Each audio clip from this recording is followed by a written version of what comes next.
بسم الله الرحمن الحمد لله رب العالمين بارئ الخلائق أجمعين باعث الأنبياء والمرسلين ثم الصلاة والسلام على أشرف الخلق وأعز المرسلين حبيب إله العالمين أبي القاسم المصطفى محمد وعلى آل بيته الطيبين الطاهرين المعصومين المنتجبين سيما بقية الله روحي وأرواح العالمين له الفداء. قال الله الحكيم في محكم كتابه الكريم بسم الله الرحمن الرحيم إنا أعطيناك الكوثر فصل لربك وانحر إن شانئك هو الأبتر. آمنا بالله صدق الله العلي العظيم. اللهم صل على محمد. عظم الله أجورنا وأجوركم بمصابنا بالإمام الجواد عليه السلام. Condolences on the martyrdom anniversary of Imam Muhammad ibn Ali al-Jawad alayhi salam. Mu'mineen and mu'minat, brothers and sisters, assalamu alaikum wa rahmatullahi wa barakatuh. May Allah subhanahu wa ta'ala accept our efforts as we gather to remember and commemorate the martyrdom of Imam al-Jawad alayhi salam. The Imam who in terms of age was the youngest of the Imams, both in his appointment as well as his martyrdom. Salawatullahi wa salamuhu alayhi. Often referred to as the young Imam. He was in fact referred to by Imam Rida alayhi salam, his father, as the greatest blessings upon, or the greatest in terms of one who is born as a blessing to the ummah of Rasulullah sallallahu alaihi wasallam, as the greatest. Some may wonder, how could he be the greatest blessings? أعظم مولود بركة. And it's important to understand that the Imams of Ahlul Bayt are all the manifestation of Al-Khayrul Kathir, which is addressed in or referred to in Surah Al-Kawthar. Allah subhanahu wa ta'ala in Surah Al-Kawthar, He says to His Messenger, Inna a'tainaka al-Kawthar. Surely we have given you abundance of goodness. Kawthar is translated in the Arabic language as Al-Khayrul Kathir, Kathirun min al-Khayr. And it is also suggested to be a fountain in paradise, or the water, a spring in paradise, which is available for the people of paradise, given by belongs to the Prophet. And he says that the saqi, the one who gives that water to the people, is none other than Imam Ali alayhi salam. So the spring in heaven or in paradise, which is referred to as Al-Kawthar and belongs to Rasulullah sallallahu alayhi wa sallam, he appoints Imam Ali alayhi salam as the one to serve that water. As-Saqi على حوض الكوثر is none other than Imam Ali alayhi salam. So some reflections there and some perhaps deeper understanding that we should have of both ayat and riwayat. On the one hand, the ayah says, Inna a'tainaka al-kawthar. In response to what? Some of you may be well aware of the story, but for the barakah we'll mention that a man comes to Rasulullah sallallahu alayhi wa sallam and suggests that you are cut off and tell abtar, or refers to him as hadal abtar.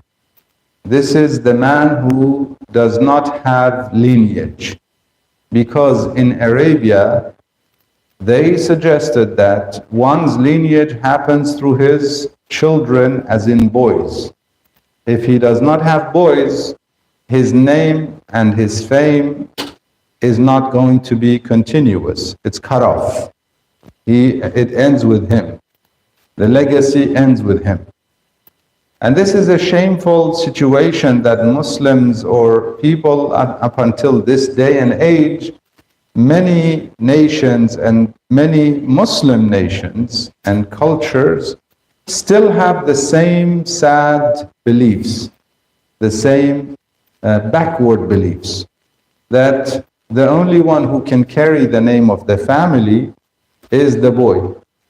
Now I understand, logistically speaking, you give the name of the family name based on the father. But for the father to think that his lineage and his legacy isn't going to continue if he does not have boys to carry that name, that is a sad reality. For anyone to still be stuck in that kind of backward mentality. Because the most important aspect of one's name and legacy to remain is in the eyes of God, and it's in the hereafter. And who knows if it is going to be through my boy or through my girl that I would receive continuous good things after my departure.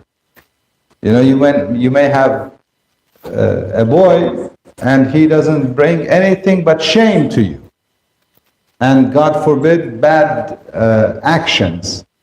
And you may have a girl that would bring blessings to you and good deeds, does istighfar on your behalf, pays charity on your behalf, does good deeds, and you get a reward of her good deeds. Therefore, nobody should be stuck in that mentality that the goodness happens through the good name and fame remains through the boy. The response that came to al-abtar was inna a'tainaka al-kawthar. Therefore, the application of al-kawthar would be valid and in fact most accurate when we say al-khayrul kathir, that was given, the abundance of good that was given to Rasulullah sallallahu alayhi wa sallam was through his progeny from Fatima to Zahra salamullah alayha. That is why Allahumma salli ala Muhammad. That is why oftentimes she is referred to, and one of her titles given to her is Al-Kawthar. She is Fatima, she is Al-Zahra, she is Al-Batul, and one of the titles given to her is Al-Kawthar. Why? Because she is the manifestation of Al-Kawthar in that ayah. That though people think that his lineage is cut off, in fact, abundance of goodness will happen through her. And you look at today's world, up until today, besides the imams from her family, from her progeny, from her children, we have first the imams from her children, and after that we have the world filled with lineage who is marked, named, people remember and respect the lineage of Rasulullah sallallahu alaihi wasallam. I'm not suggesting that all of them are good and all of them are on the right path, but many of them are.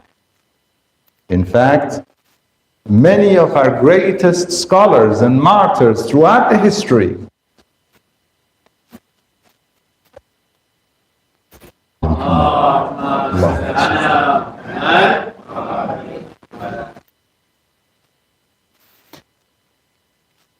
Rasulullah sallallahu alaihi wasallam was given abundance of goodness through his lineage, through his progeny. Every one of them was a manifestation of that khayr al-kathir.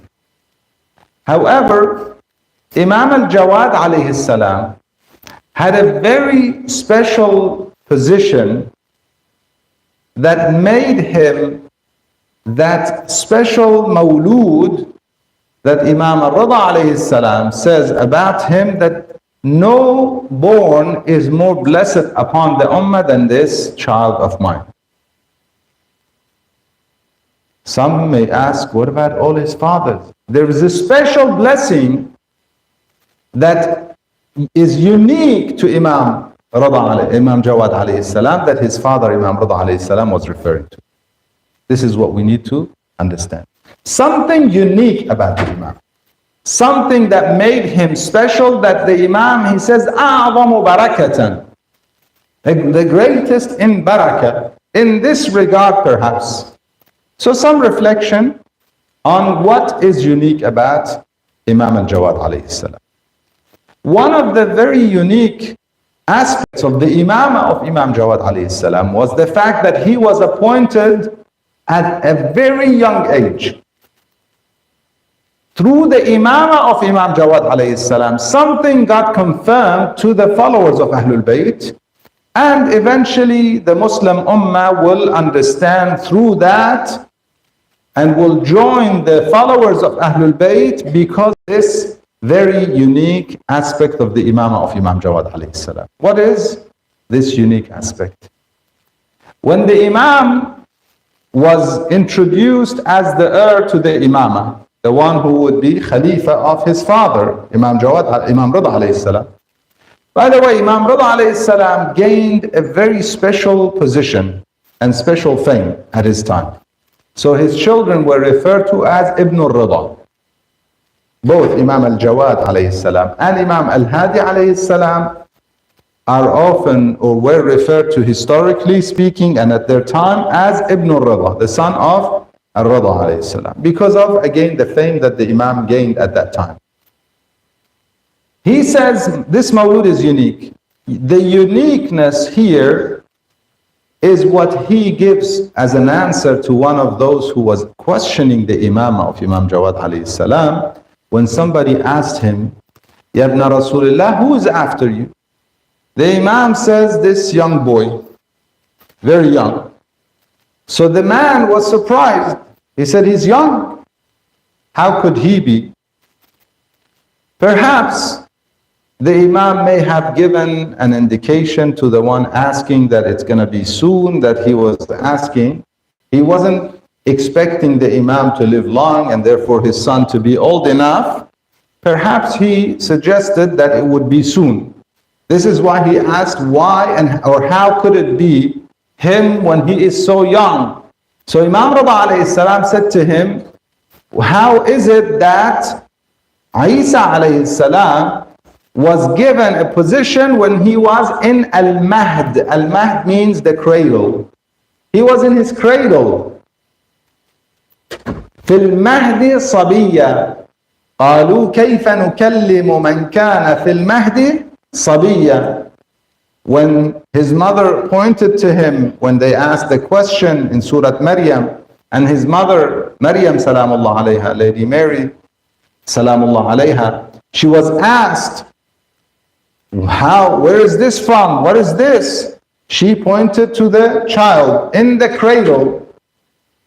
He says, in his cradle, he says, Inni Abdullah, I am the servant of God. And what does he say afterwards? آتاني الكتاب وجعلني نبيا. God granted me the book. Subhanallah. For those who question Rasulullah sallallahu alaihi wasallam, having received Quran way before the actual appointment, do we not believe that our messenger is Sayyidul Mursaleen, or do we have doubts about that? Interestingly, all Muslims believe that Rasulullah sallallahu alaihi wasallam, Nabiullah Muhammad al-Mustafa sallallahu alaihi wasallam, Allahumma salli is Sayyidul Mursaleen. He is the best amongst the Mursaleen, the messengers, all of them. So he is definitely in a better position than Isa alayhi salam. Isa alayhi salam, in his cradle, he says, Atani al-kitabu wa ja'alani nabiyya. Confirmation of that position for Rasulullah sallallahu alayhi wa sallam is Imam Jawad alayhi salam. You see the barakah now? How confirmation?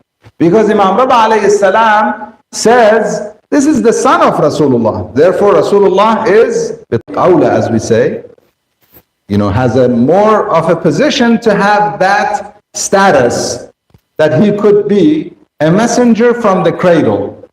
And we have a hadith that suggests that Rasulullah sallallahu alaihi wasallam, when he was born, he went into sujood, and he gave the shahada of the oneness of God and the shahada of his own prophethood, his own nubuwwah. This is Rasulullah sallallahu alaihi wasallam. Confirmation of that happens with Imam Jawad alayhi salam. How? The Imam is given the position of imamah and wilaya, yet he is younger than 10 years old, 8 or 9 years old. Others may look at him as a child. So when that did happen, his father departed this world, was martyred.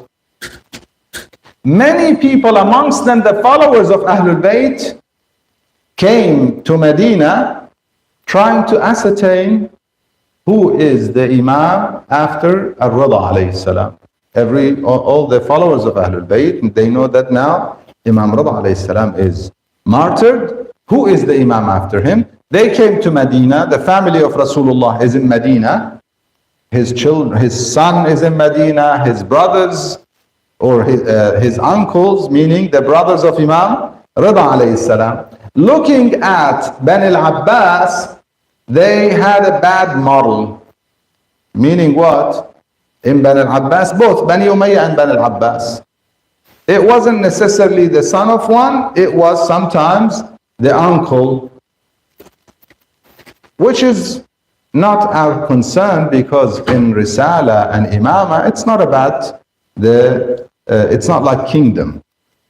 It's not about the son of each. Nevertheless, it is not by who has a better position, who is older. It is by appointment from God, and the criteria, this is very important. The criteria, number one criteria is what? Is knowledge. The number one criteria is knowledge.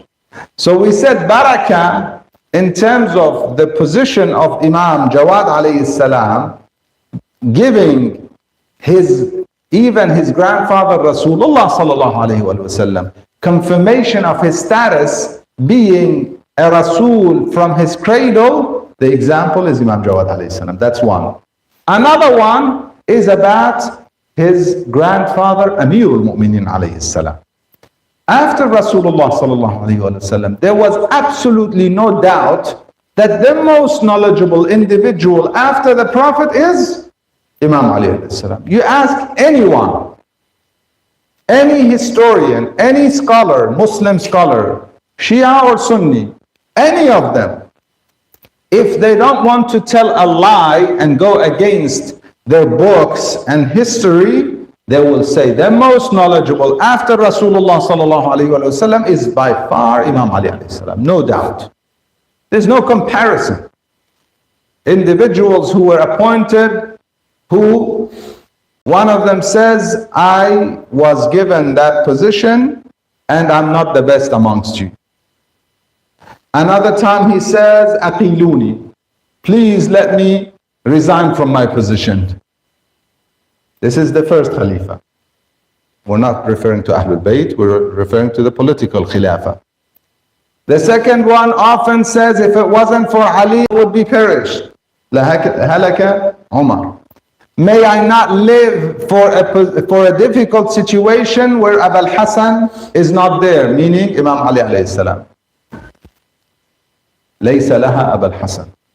This is something that often he said. Why? Because he was often about to send people to be executed as a capital punishment by mistake when they were innocent, and Imam Ali alayhi salam would correct him. Or did not have response to other nations about Islam and the messenger and the message of Rasulullah sallallahu alayhi wa sallam to the scholars of the Christian group or other groups, and he would have to seek refuge to Imam Ali alayhi salam. Please help me. This is after Rasulullah sallallahu alayhi wa sallam. This was obvious that the most knowledgeable is Imam Ali alayhi salam.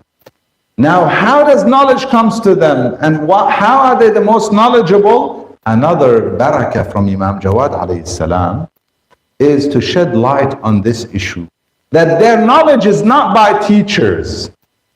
Their knowledge is not by someone who gives them lessons and books and so on. Zuqqul ilma zaqqa. Their fed knowledge. Allah subhanahu wa ta'ala granted them knowledge, and they were inheriting it from their fathers in means that are not applicable for average people. This is a decree from Allah subhanahu wa ta'ala. Imam Jawad alayhi salam, when people came to Medina, again he was a 9-year-old young boy. His uncles, one of his uncles, Abdullah ibn Musa ibn Ja'far, he was the eldest perhaps at the time, or the most reputable at the time, and he tried to suggest that he was the most knowledgeable. They came and they were asking questions. Many people from across the world had come to Medina asking questions, and his uncle gave answers. They were disappointed.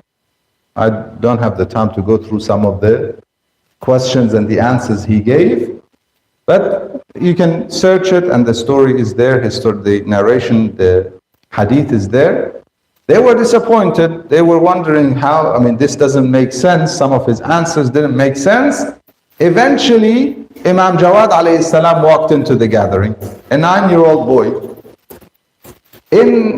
Because of his charisma, because of a light that God grants them, everybody stood up in respect of the Imam. Salawatullah wa salamu alayhi. Allahumma salli ala. Then the Imam sat, they asked their questions. The same people who had asked questions, they repeated the question, and they were given the answers one after the other. Eventually, the Imam told his uncle, Abdullah ibn Musa ibn Ja'far, he told him, Ya Am, do not give answers without knowledge. Then he said, I heard his father, my brother, Imam alayhi salam, giving this answer. The Imam corrected him precisely about the question that was asked and why the answer was similar, but it's not the same. The Imam was not there when that question was asked. But this is zuqqul ilma zaqqa. He expressed and he displayed to the world at the time that this family is different. And that itself is a barakah upon all of the Ahlul Bayt salawatullah wasalam alayhi. It is an acknowledgement of the fact that Amir al-Mu'mineen should be the one, not others who don't have the knowledge. In a gathering, which eventually led to the martyrdom of Imam Jawad alayhi salam. Two things, perhaps historians mention, were the main reasons why Al-Mu'tasim decided to eventually poison and eliminate the Imam from the, basically from the political, the ability to have any political place because of his fear of the Imam and his position, and perhaps the possibility of him being the Khalifa and so on. Basically two major things. One of them was that some of the descendants of Amir al-Mu'mineen salawatullah wa salamu alayhi were revolting. They were referred to as Alawiyin. Alawiyin did not mean those who perhaps sometimes today may refer to people who follow Imam Ali alayhi salam, or some may even consider him as the ghulat that believe that he is God. To make a correction here, not everyone, whether in Turkey or Syria today we have the Alawi, not every Alawi believes that Imam Ali alayhi salam is God or a manifestation of God. There is a small group amongst them that has that belief, and we consider that to be ghulu, and therefore they're exiting the realm of Islam, because in Islam God is one, and God does not come manifesting himself in anyone, whether it be Isa alayhi salam or Amir al-Mu'mineen or anyone for that matter. That group is, by the way, a minority, and they refer to as Alawi often as in contradict or as opposed to a Sunni. At the time of Bani al-Abbas, Alawi was actually descendants of Imam Ali alayhi salam. There were the Shia who were the followers of Ahlul Bayt, and there were the Alawi who were the descendants of Ahlul Bayt from this family of Imam Ali alayhi salam. And oftentimes they were persecuted and killed because of their relationship. One of the most ruthless leaders who killed so many of them, it was after Al-Mu'tasim, who was Al-Mutawakkil, La'natullah alayhi. He killed so many of them. Before him, even during Bani Umayyah, the Al-Hajjaj, he also was known for killing many of the descendants of Rasulullah sallallahu alayhi wa sallam. Nevertheless, these Alawis at the time of Imam Jawad alayhi salam, especially from the lineage of Imam Zainul Abidin alayhi salam, one of them led a revolution, and that revolution was in fact threatening Al-Mu'tasim. Therefore, he thought, well, the number one leader in the family of Rasulullah sallallahu alayhi wa sallam is Imam Jawad alayhi salam. So they started accusing him, often would accuse him of having a relationship with the revolution and or promoting it directly or indirectly, and therefore they wanted to eradicate the Imam. First, they made an accusation in a very interesting incident where Al-Mu'tasim brought two witnesses from the ministers to witness that Imam Jawad alayhi salam was writing letters to try and promote the revolution against Al-Mu'tasim. That kind of action would have resulted in Al-Mu'tasim being able to openly and publicly execute the Imam. And that was his plan. And he brought the witnesses. He said to Imam Jawad alayhi salam, you tried to do so and so. The Imam said no. So he brought the witnesses. Perhaps the Imam knew that this is not the time. He had to remain and his mission was not completed. Therefore he prayed. He said, Ya Allah, by my right, if these people are lying, let the ground take them. The room they were in started shaking, and it was almost like what happened to the Qarun, the ground opening and swallowing him.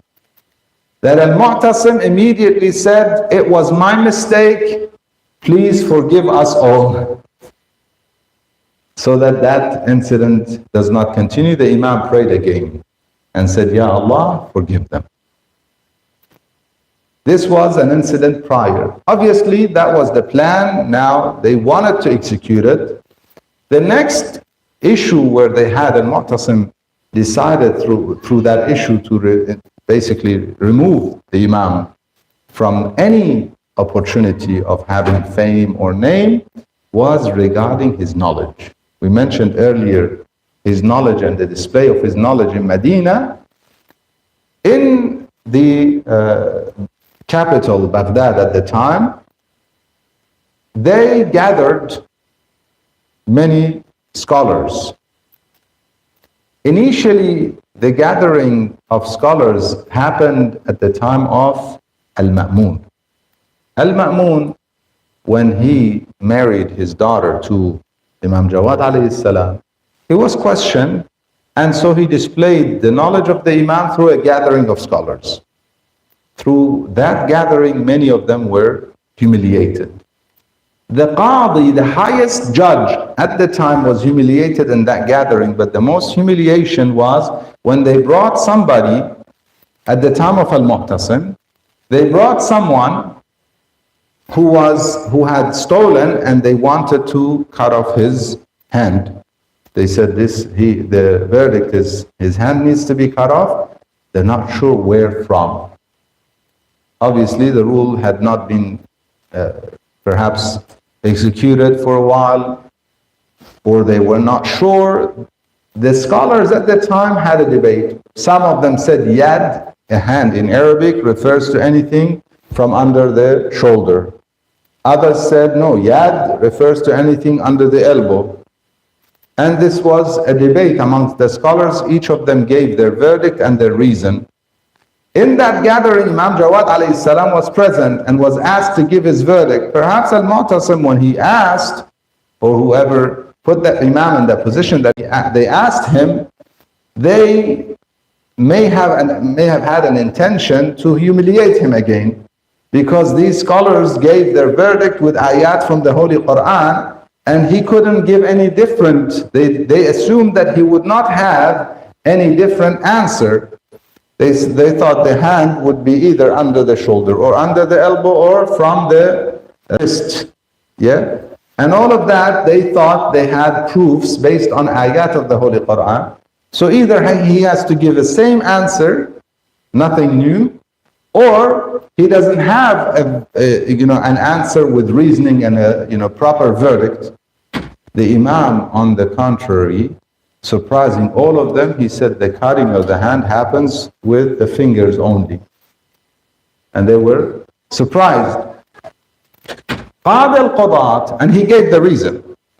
The Imam gave the reason through the Quran. He says the masajid belongs to Allah subhanahu wa ta'ala. Meaning the places where you do sujood. We know in Islam that there are 7 places where we need to do the sujood with.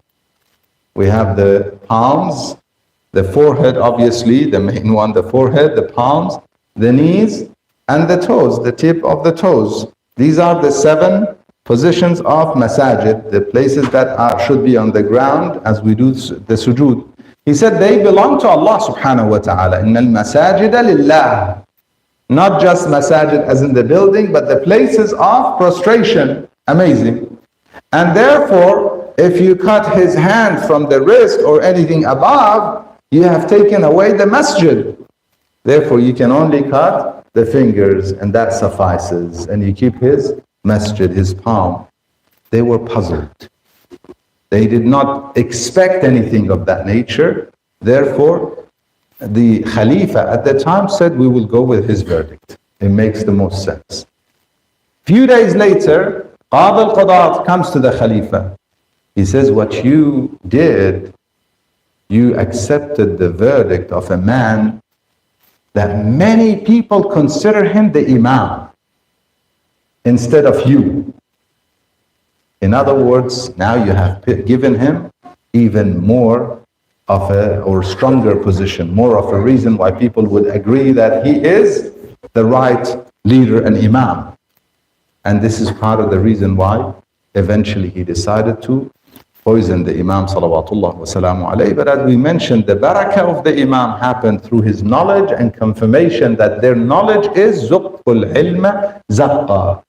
And also through the young age that the Imam had and had the opportunity to be an Imam at a young age. In other words, this family is different.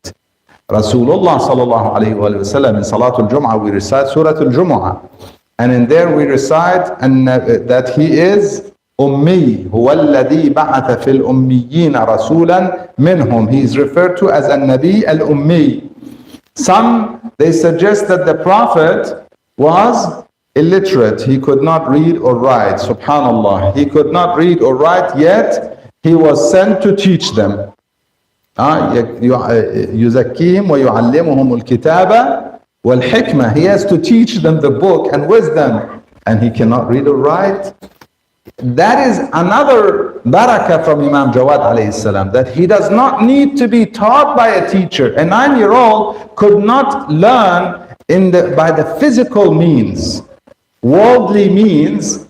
The comparison is given to Isa alayhi salam. In other words, he can speak as a child in the cradle. He can give a verdict as a 9-year-old against the 50 and 60 and 70-year-old Qad al-Qudat, the highest judge. He would have more knowledge. Why? Because they get their knowledge differently. Similarly, Rasulullah sallallahu alayhi wa sallam, he does not get taught by a teacher so that there's no doubt. إِذَا لَارْتَابَ الْمُبْطِلُونَ. If he was to write or read before he recited the Quran, people would have doubted. So God decreed that he does not read or write prior to the revelation of the Quran. But after the revelation, everybody comes to him to teach them. Teach them the language, teach them the Quran, teach them the meanings and the deep meanings of the ayat of the Quran, surface and deep. They would ask him about words that they were not familiar with. All of these barakat are reconfirmed with the barakah of Imam al-Jawad alayhi salam. Nevertheless, the enemy has always and had always, from the time of Rasulullah sallallahu alayhi wa sallam and previous prophets until today, anytime somebody is following and leading people towards righteousness and goodness, the evil hands of shaitan and shayateen al-jinni wal-ins, they cannot stand those individuals and try to remove them, assassinate them and poison them like they did with the Imam salawatullah wa salamu alayhi. There are multiple narrations of how they poisoned the Imam, whether it was through a gathering that he was invited to, or through his wife, who was the daughter of Ma'mun al-Fadl, and her brother Ja'far, who plotted with al-Mu'tasim eventually to poison the Imam salawatullah wa salamu alayhi. After they put the poison in the body of the Imam, they made a ruling that nobody was to visit the Imam. They wanted to humiliate the Imam salawatullah wa salamu alayhi further. Sallallahu alayk ya Aba Ja'far, ya Muhammad ibn Ali, ayyuha al-Jawad ya ibn Rasulillah, يا حجة الله على خلقه، يا سيدنا ومولانا، إنا توجهنا واستشفعنا. Those who have needs, those who have legitimate hajat from Allah subhanahu wa ta'ala, ask him by Imam al-Jawad. Ya Hujjat Allah ala khalqih, Ya Sayyidana wa Mawlana, Inna tawajjahna wa istashfa'na wa tawassalna bika ila Allah, وقدمناك بين يدي حاجاتنا يا وجيها عند الله، اشفع لنا عند الله.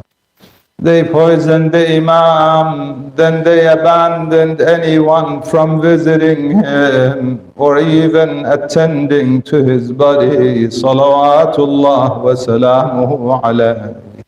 Some narrate that the Imam had gone to the roof of the building, perhaps giving his salam to Rasulullah. They blocked the door, did not allow him back.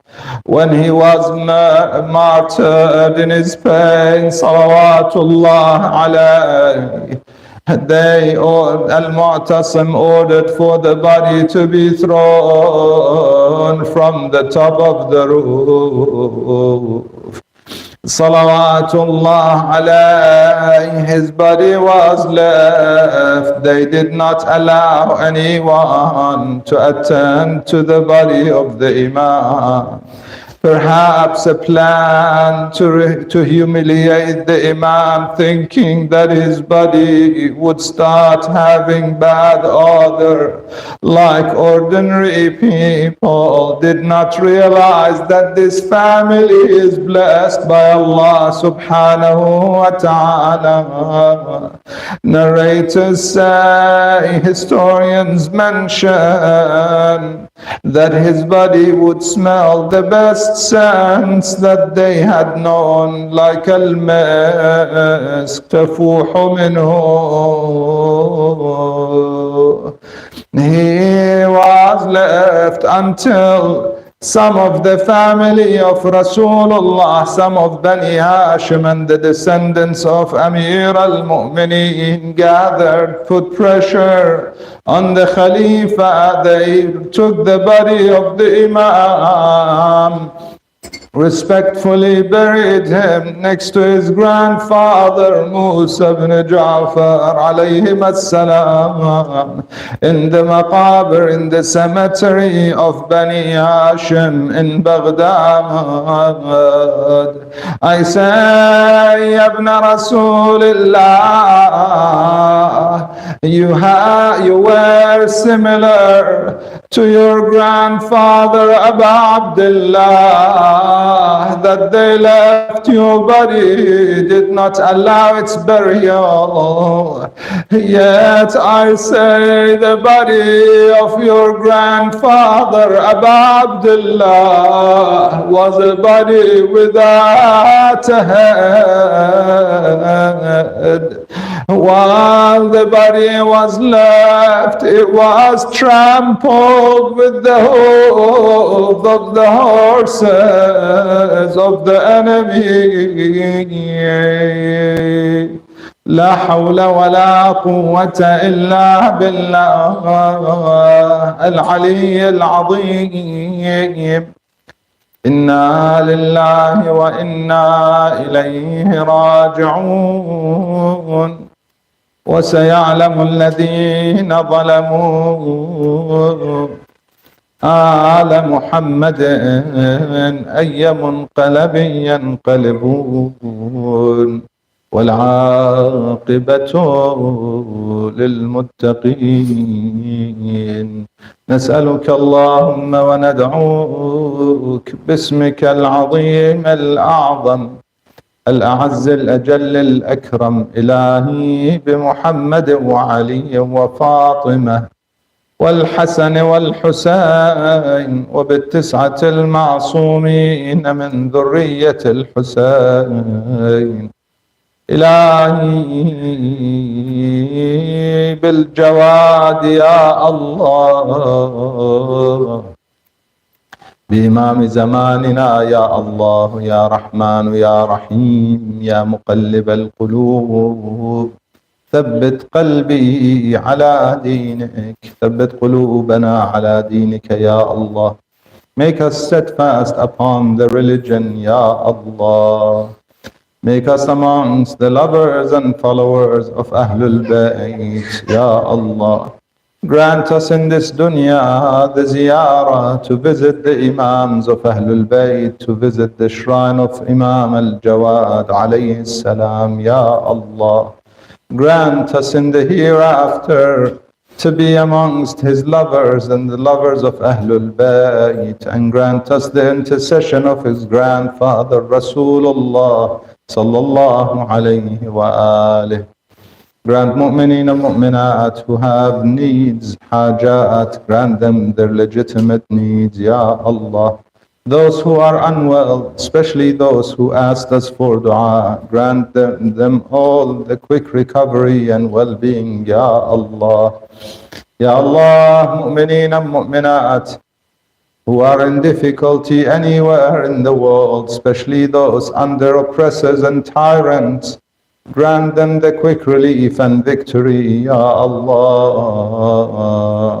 Destroy the enemy of humanity, the enemy of goodness anywhere in the world, Ya Allah. Ya Allah, those who passed away from our gatherings, grant them abundance of your mercy with the rewards of this majlis and the rewards of Al-Fatiha, تحفها صلوات. اللهم صل على محمد وعلى محمد. بسم الله.